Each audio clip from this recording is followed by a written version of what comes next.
একদিকে ডোনাল্ড ট্রাম্পের হুঁশিয়ারি, অন্যদিকে ইরানের কূটনৈতিক চাল, সব মিলিয়ে মধ্যপ্রাচ্যের পরিস্থিতি ক্রমশ ক্রমশ উত্তপ্ত পর্যায়ে কিন্তু পৌঁছে যাচ্ছে। অবস্থা এতটাই খারাপ জায়গায় পৌঁছে গেল যে ইরান দ্বিতীয় পর্যায়ের শান্তি বৈঠক ভেস্তে দিল।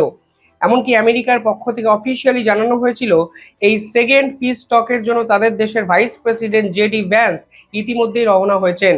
অর্থাৎ জেডি ভ্যান্স যখন দ্বিতীয় পর্যায়ের বৈঠকের জন্য পৌঁছে গেলেন নির্দিষ্ট ডেস্টিনেশনে, ঠিক তখন ইরান আমেরিকার প্রতিনিধিকে দাঁড় করিয়ে বৈঠকে এলেনই না। এবং এই মুহূর্তে আমেরিকা পুরো ঘটনায় হতবাক। এই যুদ্ধ যখন শুরু হয়েছিল তখন হয়তো আমেরিকানরাও বুঝতে পারেননি যে তাদের প্রতি পদক্ষেপে এতটা প্রত্যাঘাত আসবে। আজকে ইরান কিন্তু গোটা বিশ্বকে কার্যত হুঁশিয়ারি দিয়ে বুঝিয়ে দিল যে আমেরিকার প্রতিনিধিকে তারা এইভাবেই দাঁড় করিয়ে রাখতে পারে। সব মিলিয়ে মধ্যপ্রাচ্যের এই পরিস্থিতি ক্রমশ জটিল জায়গায় কিন্তু পৌঁছে যাচ্ছে।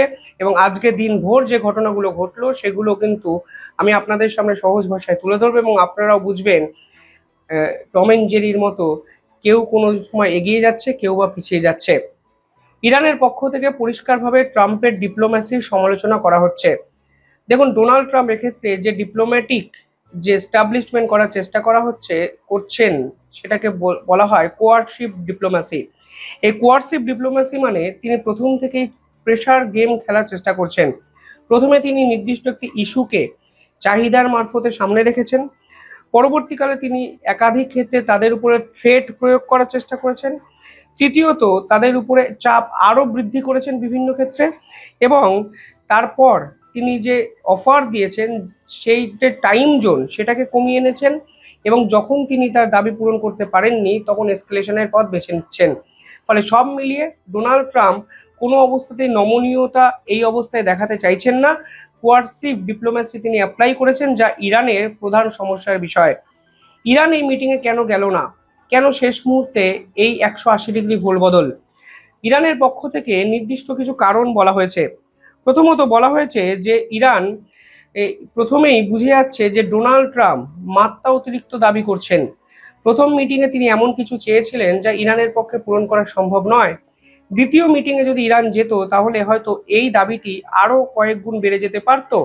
অর্থাৎ ডোনাল্ড ট্রাম্প চেয়েছিলেন তাদের দেশে নিউক্লিয়ার ফেসিলিটি সম্পূর্ণ ডিসমেন্টাল করে দেওয়া হবে, নিউক্লিয়ার যে এনরিচমেন্ট হয়েছে তা আমেরিকার হাতে তুলে দিতে হবে, এবং এই ধরনের একাধিক দাবি যেগুলো ইরানের পক্ষে পূরণ করা সম্ভব নয়। ফলে ইরান এই বৈঠক কিন্তু শেষ মুহূর্তে ভেস্তে দেয়।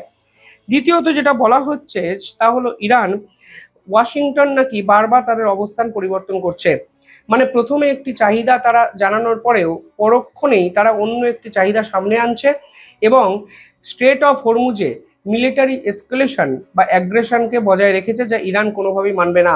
অর্থাৎ স্ট্রেট অফ হরমুজ ব্লক করা কিংবা ইরানের যে জাহাজ যেটা আমেরিকা নিজেদের দখলে নিয়ে নিচ্ছে সেই পুরো বিষয়টিও যেন ইরান মেনে নিতে পারছে না, তা কিন্তু পরিষ্কার।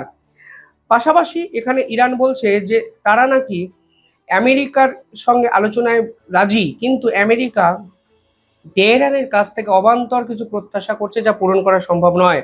এবং এক্ষেত্রে ডোনাল্ড ট্রাম্পের স্ববিরোধী কূটনীতি সেটা কিন্তু প্রধান একটা আলোচ্য বিষয় হয়ে যাচ্ছে। কারণ একদিকে শান্তির কথা ডোনাল্ড ট্রাম্প বলছেন, কিন্তু অন্যদিকে স্ট্রেট অফ হরমুজে তিনি মিলিটারি অ্যাগ্রেশন দেখাচ্ছেন, যা ইরান মানবে না।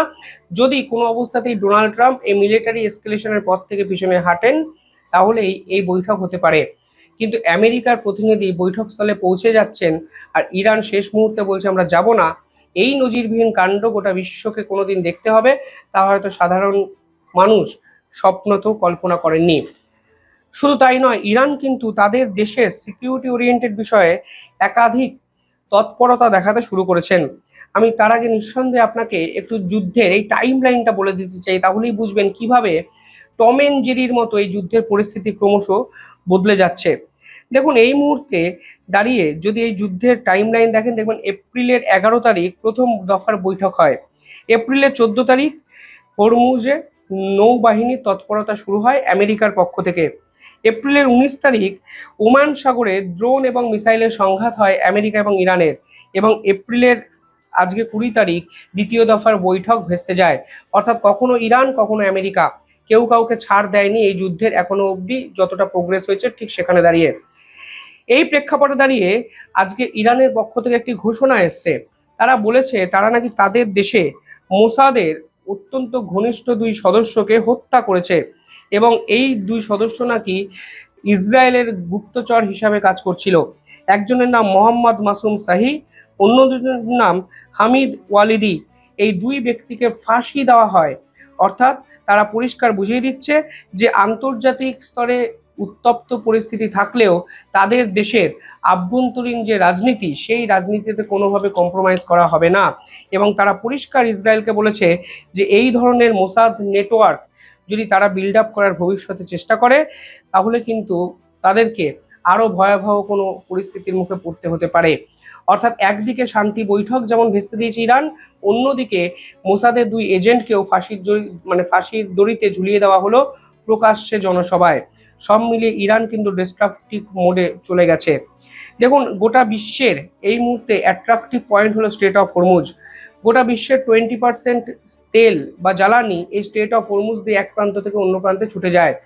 সেই স্ট্রেট অফ হরমুজকে বন্ধ করে রেখে দুই রাষ্ট্র যেভাবে গোটা বিশ্বকে তোলপাড় করে রেখেছে, তা বাকি দেশগুলো কতদিন মেনে নেবে সেটাও কিন্তু এই মুহূর্তে সব থেকে বড় প্রশ্ন। কাঁচা তেলের দাম $100 বেশি ছাড়িয়ে গেছে। এই যুদ্ধ যখন শুরু হয়েছিল সেই তেলের দাম ছিল $70 ব্যারেল প্রতি। আজকে গোটা দেশের ইকোনমিক্যাল কন্ডিশন কিন্তু কার্যত ধুঁকছে। আজকে ভারতের মতো বিশ্বের উন্নত মানের বড় দেশ এই ধাক্কা সামলাতে পেরেছে, কিন্তু বহু ছোট দেশ এরকম আছে যারা শুধুমাত্র স্ট্রেট অফ হরমুজের উপরই ডিপেন্ড করেছিল। তারা কিন্তু নিঃসন্দেহে আজকে বড় ধাক্কা খেয়ে গেছে এই দুই রাষ্ট্রের যুদ্ধের ফলে। এই প্রেক্ষাপটে দাঁড়িয়ে সকলে ভেবেছিল হয়তো শান্তি বৈঠকে একটা সমাধান সূত্র বেরোবে, কিন্তু উল্লেখযোগ্যভাবে শান্তি বৈঠকে তো সমাধান সূত্র বেরোলোই না। উল্টে যেটা হলো সেটা কিন্তু ডোনাল্ড ট্রাম্পকে আরো আগ্রাসী করে তুলবে এবং ইরানের উপরে পাল্টা প্রত্যাঘাত কিন্তু আমেরিকার পক্ষ থেকে আরো সজোরে আসবে, তা কিন্তু নিশ্চিত থাকতে পারেন। মনে রাখবেন, ডেডলাইন কিন্তু আর 48 ঘন্টা আছে। বুধবার নির্ধারিত যে সময়সীমা সংঘর্ষ বিরতি চুক্তি তা কিন্তু শেষ হয়ে যাচ্ছে। যদিও এই চুক্তি কোন দেশ কতটা মেনেছে সেটা একটা বড় প্রশ্ন, কিন্তু অফিসিয়ালি এই চুক্তি তো এক্সিস্ট করছিল। 48 ঘন্টার মধ্যে যদি সমাধান সূত্র না বেরোয়, তাহলে কিন্তু এই যুদ্ধ অন্য মাত্রায় নিয়ে যাবে, তা কিন্তু পরিষ্কার হয়ে গেল আজকের এই শান্তি বৈঠক ভেস্তে দেওয়ার পর। আপনারা কিভাবে দেখছেন কমেন্টে জানাবেন। দেখতে থাকুন দ্য ইন্ডিপেন্ডেন্ট বেঙ্গল। ধন্যবাদ।